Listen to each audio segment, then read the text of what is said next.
யார் ₹1 கேட்டாலும் நீங்க கொடுக்காதீங்க, தரவே தராதீங்க. உங்க கூட சிஎம் இருக்கிறாரு. நீங்க என்ன ப்ரொடக்ஷனுக்கு என்னவோ அதை பார்த்துக்கங்க. உலகத்துல வேலையை செய்யறதுக்கெல்லாம் யாரும் பாராட்ட மாட்டாங்க. அதனால நாம அப்படி சிஸ்டம் மாறி போச்சு. எழுந்து நின்ட்டா கேமராமேன் அண்ணன் கத்துவாரு. முன்னாடி வரலன்னா ஸ்பீக்கர் கிட்ட மைக்கு போடலன்னா எங்க ஆபீஸ்ல என்னுடைய மேனேஜர் கத்துவாரு. போட்டோகிராஃபர் எல்லாம் திட்டு வாங்கினா பரவாயில்ல, மைக்கு பிடிச்சதுக்காக நிக்கில் பண்ணாது ராஜு உட்காரியா இல்லையா அப்படிம்பாரு. இன்னைக்கு அப்படியெல்லாம் போயிட்டு இந்த இடத்துல வந்து நிற்கும் போது சரியெல்லாம் தான் இருக்கு. நாம தானா அமைச்சர் ஆயிட்டோமான்னு பல வாட்டி சரியெல்லாம் இருந்திருக்கு. பட் இந்த உலகத்தோடு ஒரு உறவு பாலமாய் தமிழ் சினிமாவை இந்த கலைத்துறை இணைக்கக்கூடிய அத்தனை சினிமா துறையினுடைய இந்த சினிமா பத்திரிகையாளர்களுக்கும் பத்திரிகை தொடர்பாளருக்கும் நான் தலை வணங்குகிறேன். நெஞ்சம் நிறைந்த வாழ்த்துக்கள், வணக்கங்கள். நீங்களாம் நல்லா இருக்கணும். நேரம் குறைவா இருக்கு, டக்கு டக்கு நான் பேசிடுறேன். இந்த நம்மளுடைய பிரசாத் வென்யூல இங்க இருக்கிற எல்லா பிஆர்ஓகிட்டையும் எஃப்எம்ல வேலை பார்த்தப்ப, டிவியில வேலை பார்த்தப்ப, சோசியல் மீடியால வேலை பார்த்தப்ப, தனியா யூடியூப் சேனல் வச்சிருந்தப்போ எல்லா பிஆர்ஓகிட்டையும் திட்டு வாங்கின ஒருத்தனா அது நான் தான். எஃப்எம்ல வேலை பார்க்க மௌன ரவி என்ன, அவர் நிக்கில் சார் எல்லாம் இன்டர்வியூ தருவாங்க. அப்போ வந்து எடுத்து முடிச்சு ஃபோன் பண்ணுவேன். ஆனால் ஒரு சின்ன மிஸ்டேக்னா என்னாச்சுமாங்க, இந்த ரெக்கார்டரில் ஆன் பட்டன் அமுக்க மறந்துட்டேன்.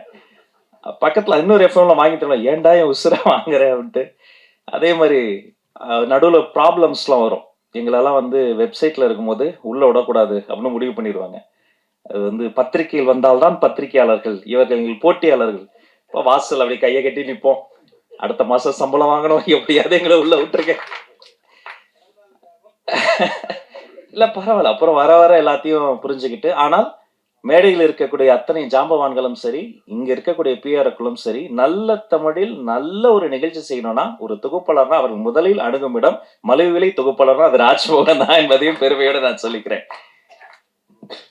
5 ஆண்டுக்கு ஒரு முறை கொடுத்தா அது வந்து விருது கிடையாது, ஆண்டுதோறும் கொடுத்தாதான் விருது. மாண்புமிகு தமிழ்நாடு முதல்வர் அவர்கள் அனுமதி பெற்று இனி வெள்ளித்திரை, சின்னத்திரை, தமிழ் திரை விருதுகள் ஆண்டுதோறும் தரப்படும் என்பதை முதல்ல மகிழ்ச்சியோடு தெரிவித்துக் கொள்கிறேன். நல்ல படைப்புகள் தான் நம்முடைய ஆக்சிஜன். தமிழ் சினிமாவில் வந்து உண்மையிலே தன் தலையை அடமானம் வைத்து முதல் போடுகிற முதலாளினா தமிழ் சினிமாவுக்கே தலையா இருக்கிறது நம்முடைய தயாரிப்பாளர்கள் தான். நம்ம நகைச்சுவையா சில பேமெண்ட்ஸ் வரல, பெண்டிங் பேமெண்ட்ஸ் சொல்லுவாங்க, எந்த இண்டஸ்ட்ரியில இல்லை. அவங்க தரக்கூடாதுன்னு இல்லை, ஒரு படத்துல பேமெண்ட் தர முடியாட்டியும் அந்த சம்பந்தப்பட்டவங்களை அடுத்து ஒரு படமே தரக்கூடிய தாயுளம் கொண்டவர்கள் தான் அந்த. அவங்க இல்லைன்னா நாம இல்லை, அந்த தயாரிப்பாளர் சங்கம். அதே போல இந்த தமிழ் சினிமாவில் கைகளா இருக்கக்கூடியதுதான் நம்முடைய பாடலாசிரியர்களும் கவிஞர்களும் இசையமைப்பாளர்களும். படத்திற்காக ஓடியதா, இளையராஜாவின் பாடலுக்காக ஓடியதான்னு தெரியாத பல ஒண்டர்ஃபுல் மேஜிக்ஸ் வந்து தமிழ் சினிமாவில் இருக்கு. அவங்க இல்லைன்னா நம்ம இல்லை. இந்த தமிழ் சினிமாவை தாங்கி ஓடக்கூடிய கால்கள் அப்படின்னா எங்களுடைய ஃபைட் மாஸ்டர்ஸும் டான்ஸ் மாஸ்டர்ஸும் அப்படி ரத்தத்தை வேர்வையா கொட்டி ஓடி ஓடி உழைச்சி ஓடிக்கிட்டே இருப்பாங்க. அப்ப இந்த தமிழ் சினிமாவினுடைய வயிறு யாரு? Production department. 5 பேர் இருந்தா கேரவனுக்குள்ள சாப்பாடு, 50 பேர் இருந்தா கேரவன் பக்கத்துல சாப்பாடு, 500 பேர் இருந்தா சாப்பாடு எப்படியாவது போட்டுருவாங்க. காந்தி படத்துல கிளைமேக்ஸ்ல 1,00,000 பேர் நடிச்சிருக்கிறாங்க, இந்தியாவில் ஷூட் நடந்திருக்கு. எப்படி காலைல பிரேக்ஃபாஸ்ட் கொடுத்துருப்பாங்க, மதிய லஞ்ச் போட்டிருப்பாங்க, சாப்பிட்டு முடிக்கும் போது கடலை முட்டை எப்படி கொடுத்துருப்பாங்க, யோசித்தே பார்க்க முடியாது. அப்படிப்பட்ட இந்த சினிமாவினுடைய நாடி நரம்பெல்லாம் ஓடிக்கொண்டு இருப்பது இந்த தமிழ் சினிமாவினுடைய அன்சங்கட ஹீரோஸா இருக்கக்கூடிய, இந்த ரத்தமாக இருக்கக்கூடியதுன்னா நீங்க தான், பிஆர்ஓஸ் தான். நீங்க ஓடி ஓடி இங்க போகணும் அங்க போகணும் ப்ரொமோஷன் போகணும் ஓடிக்கிட்டே இருப்பீங்க. சினிமாவினுடைய இதயம் யாரு? உண்மையிலேயே தன்னுடைய இதயத்தை பற்றி கவலைப்படாத இயக்குனர்கள் தான். அந்த இதயம் வந்து ஓடிக்கிட்டே இருக்கும். எப்படியாவது ஒரு நல்ல படத்தை எடுத்துட முடியாதான்னு 40-50 வருஷம் சாலிகிராமத்தினுடைய காவிரி கார்னர்ல சுற்றி கொண்டிருக்கக்கூடிய அண்ணன்களை நான் அறிவேன். இந்த மொத்த சினிமாவினுடைய உடலுக்கு ஒரு அழகான ஒரு ஸ்கின் வேணும் இல்லையா? அது நம்ம மேக்கப் டிபார்ட்மெண்ட். அப்படி அவங்க வந்து டச் பண்ணும்போது அப்படி சாமியை கும்பிட்டுட்டு அந்த ஃபர்ஸ்ட் அப்படி ஒரு பொட்டு வைக்கும் போது நாமளும் ஒரு நாள் பெரிய ஆர்டிஸ்ட் ஆகணும், ஒரு ஆர்டிஸ்டுக்கு ஒரு பெரிய நம்பிக்கை வரும். சரி, இது எல்லாமே இருக்கு. அப்படிப்பட்ட இந்த சினிமாவினுடைய ஆக்சிஜன் யாரு? துணை இயக்குனர்கள். டைரக்டர் இல்லாம கூட ஒரு 2 மணி நேரம் சமாளிச்சு சில ஷாட்ஸ் எடுத்துருவோம். துணை இயக்குனர்கள் இல்லாம ஒரு ஷாட் கூட எடுக்கவே முடியாது. அவங்க வந்து ஒரு பெரிய அன்சங்கடு ஹீரோஸ். இப்படி எத்தனையோ அன்சங்கடு ஹீரோஸ் எல்லாம் அங்க சினிமால இருக்கிறாங்க. அத்தனை பேரோடும் பாராபட்சம் இல்லாமல் பழகக்கூடியவங்க இந்த பிஆர்ஓஸ்.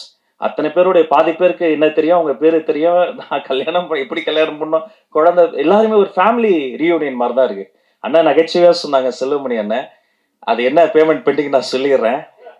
அது ஒன்றும் இல்லை, தமிழ் சினிமாவில் எல்லா சங்கங்களும் சேர்ந்து ஒரு நல்ல விழா எடுத்தோம். முத்தமிழறிஞர் டாக்டர் கலைஞர் ஐயா அந்த பராசக்தி படத்தில் அன்னைக்கு ஒலித்த அந்த ஒரு குரல், அம்பாள் இன்றைக்கடா பேசியிருக்கிறாள் இன்னும் ஒலித்த குரல், அவருக்காக ஒரு 100ஆண்டு விழா எடுக்கணும்னு பிளான் பண்ணி எல்லா சங்கங்களும் ஒன்று கூட்டிட்டாங்க. அப்ப வரிசையா ஃபோன் வருது. லிங்குசாமி சார் ஃபோன் பண்றாரு, பாண்டியராஜ் சார் ஃபோன் பண்றாரு. எனக்கு என்ன பதட்டம்னா, சரி இது கலை சேவை தான். பேமெண்ட் வருமா? வராதா? நாம வாடகை வேற கட்டணும். அப்ப நான் என்ன யோசிச்சேன், சரி சார் இதோ வரேன் சார், அதர் சார் அப்படின்னு சமாளிச்சுக்கிட்டே இருந்தேன். திடீர்னு ஒரு பிஆர்ஓ ஃபோன் பண்ணாரு. "அண்ணே ஒரு நிமிஷம் உங்ககிட்ட செல்வமணி சார் பேசணும்ன்ட்டாரு." எடுத்தோனே ஹலோ அப்டின்னாரு. "கிளம்பிட்டேனே, இந்த கிரீன் பார்க் நோக்கி வந்துகிட்டு இருக்கேன். பக்கத்துல வந்துட்டேனே." வந்து அந்த 1 மாத காலம் உழைத்து யாருமே எனக்கு தெரிஞ்சு வீட்டுக்கு போல. அவரு பாண்டியராஜ் சார் எல்லாருமே தயாரிப்பாளர்கள் அதுல ஒர்க் பண்ணவங்க தயங்க முன்னாடி அன்சங் ஹீரோஸ் அத்தனை பேர் ஸ்கிரிப்ட் எழுதி தள்ளி எல்லாரையும் அங்க மேடையில ட்ரெயினே கொண்டு வந்துட்டோம். சூப்பர் ஸ்டார் ரஜினி சார் வந்திருந்தாங்க. இப்ப ஒரு கமல் சார் மொத்த சினிமாவையும் அவங்க கொண்டு வந்து கொட்டி இப்படிப்பட்ட ஒரு மனித உழைப்பு இருக்குல்ல, எனக்கு தெரிஞ்சு இப்படி உழைக்கக்கூடிய அந்த ஒரு ஒரு நேர்மையான உழைப்பு இருக்கக்கூடிய ஒரு கலைத்துறை என்று சொன்னால், அது இந்த திரையுலகம் தாங்க. இது இல்லன்னா, இவ்வளவு பெரிய உழைப்புக்கு ஒரு நடமாடும் உழைப்பாளர்கள் சிலை தான். அப்படி இருக்கும்போது நீங்க உரிமையா கேட்கலாம். சேரன் அண்ணாலாம் ஒரு சாதாரண டைரக்டரா நீங்க?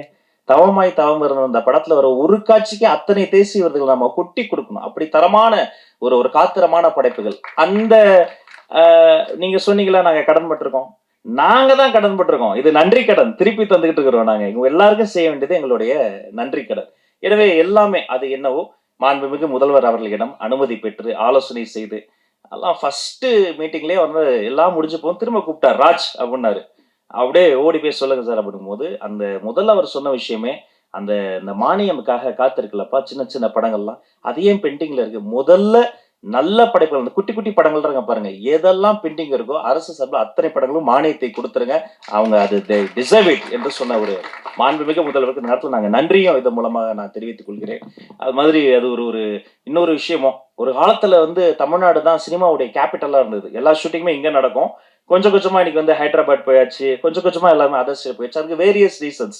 அதெல்லாம் பகுப்பாய்வு செய்வது தான் எங்க வேலை. ஷூட்டிங் ஸ்பாட்ல வந்து யாராவது மேனேஜரோ, பிஆரோ வந்து ஒரு பர்மிஷனுக்கோ, ஒரு 10 பேர பார்க்கணும், 4 பெட்ரோல் வண்டி காசு தரணும். நோ. யார் ரூ. 1 கேட்டாலும் நீங்க குடுக்காதீங்க. தரவே தராதீங்க. உங்க கூட சிஎம் இருக்கிறாரு. நீங்க என்ன புரொடக்ஷனுக்கு என்னவோ அத பார்த்துக்கங்க. ஆர்டிஸ்ட்க்கு என்னவோ அத பார்த்துக்கங்க. அதுதானே செய்ய போறோம். இது வேலை.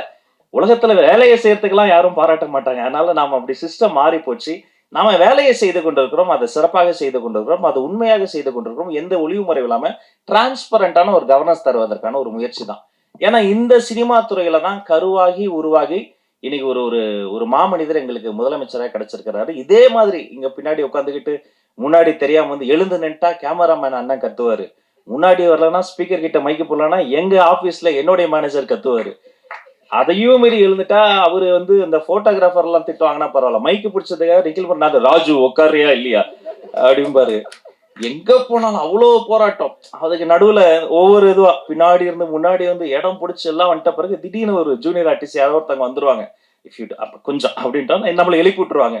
அப்படியே பின்னாடி போய் உட்காந்தா ஃபுட்பால் மாதிரி தான். அதவங்க எல்லாம் நிக்கிறாங்க பாருங்க. பாதி நிகழ்ச்சி ஃபுட்பால் மாதிரி நின்னுக்கிட்டு தொத்திக்கிட்டு என்னன்னா என்னைக்காவது ஒரு நாள் நம்ம ஜெயிச்சிரும், எதுலயாவது ஜெயிச்சிரும். பெடர்ந்தாங்கல் பறவை மாதிரி எல்லாத்துலயும் ஓடி ஓடி பறந்து பறந்து இன்னைக்கு அப்படியெல்லாம் போயிட்டு இந்த இடத்துல வந்து நிக்கும்போது சரியெல்லாம் தான் இருக்கு. நாம தானா அமைச்சர் ஆயிட்டோமான்னு பல வாட்டி சரியெல்லாம் இருந்திருக்கு. பட் அதெல்லாம் யோசித்து பார்க்க எங்களுக்கு நேரம் இல்லை. இது ஒரு நல்ல ஸ்டார்ட். இது ஒரு பொன்னான வாய்ப்பு. இந்த மேடையில் எங்கள் அண்ணன்கள் என்னெல்லாம் கேட்டாங்களோ அதை செய்வதற்கு ஒரு பொன்னான வாய்ப்பு. அந்த எண்ணம் தான் முத்துக்காளி அண்ணனுடைய ஒய்ஃபுக்கு ஒரு பிரச்சனைன்ட்டோன்னா அவர் கூப்பிடவே இல்லை. நான் ஓடி போய் முதல்ல அங்க கூட்டு போங்க பாண்டு கேஎம்ஸ்ல போயிட்டு அந்த ஹாஸ்பிட்டல்ல டாக்டரை பிடிச்சி அவங்க வேற யாரும் கிடையாது எங்களுடைய ஃபேமிலி. அவர் நடிகரா பார்க்காதீங்க ஒரு மிகப்பெரிய ஒரு ஒரு கல்வியாளர்னு சொல்லி நின்னதா இருக்கட்டும். அவர் பாவா லட்சுமணன் அண்ணன் கூட நான் ஒரு படம் கூட ஒர்க் பண்ணதே இல்லை. எம்எல்ஏ ஹாஸ்ல கொடுத்துட்டேன். நீ என்ன ரோட்ல நிக்கிற? நீ வான உள்ள வேணா கேப்டன் தானா? கேப்டன் சார்பா தானே நாங்கெல்லாம் இருக்கிறோம். அவர் படங்கள்லாம் பார்த்து ஏகலைவனா வளர்ந்தாங்க தானே. நீ நில்லுன்னு சொல்லிட்டோம். பாரதி ராஜா ஐயா மறைந்த போதும் பாக்கியராஜ் சார் மறைந்த போதும் ஓடோடி போய் முதல்ல நின்று முழு அரசு மரியாதை கொடுத்தது எங்க கடமை. அவங்களுக்கு செய்யாம நாங்க வேற யாருக்கு செய்ய போறோம்? ஏன் இந்த எல்லாரும் வந்து சினிமாக்கு இப்படி பண்றோம் அப்படி பண்றோம்லாம் நினைப்பாங்கலாம் சொல்லாதீங்க. நான் பள்ளிக்கல்வித்துறை அமைச்சர். அரசு பள்ளியில படிக்கிற ஆட்டிசம் குழந்தைங்க இருக்காங்க பாருங்க. அவங்கள வந்து என் ரூமுக்கு எந்த குழந்தை வந்தாலும் டக்குன்னு ஒரு குட்டிச்சாரு போட்டு பக்கத்துல உட்கார வச்சிரும். சாக்லேட்ஸ் வந்துரும். ரொம்ப நேரம் பேசுவோம். அந்த அப்பா அம்மா முதல்ல கொஞ்சம் டார்ச்சர் பண்ணுவாங்க. ஏய் அமைச்சருக்கு வணக்கம் சொல்லு.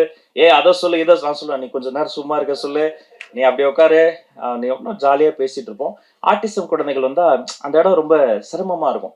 இப்ப நம்ம இப்படி டெக்கோரமா பேசுறோம்ல அவங்களுக்கு அது புரியாது. நம்ம கண் பார்த்து பேசுவோம். அவங்க ஃபேன் பார்த்து பேசுவாங்க. திடீர்னு கத்துவாங்க. மத்த சின்ன சத்தம் கேட்டா பேனிக் ஆவாங்க. அந்த பேரண்ட்ஸ் வந்து இன்னும் டஃப்பான ஒரு ஒரு லைஃப்பை வந்து மேற்கொள்வாங்க. அழுவாங்க லிட்டரலா. ஏன் இப்படி வந்தது? என்ன பண்றதுன்னு தெரியாம. அப்போ ஒரு நாள் வந்து ஒரு அதிகாரி வந்து ஒருத்தர் வந்து சொன்னார். ஒரு நல்ல ஐடியா குடுத்தார். நம்ம எம்ஜிஆர் ஃபிலிம் இன்ஸ்டிடியூட்ல அரசு பள்ளியில் படிக்கும் ஆட்டிசம் குழந்தைகள செலக்ட் பண்ணி போய், அவர்களுக்கு ஒரு உலக சினிமா போட்டோம்.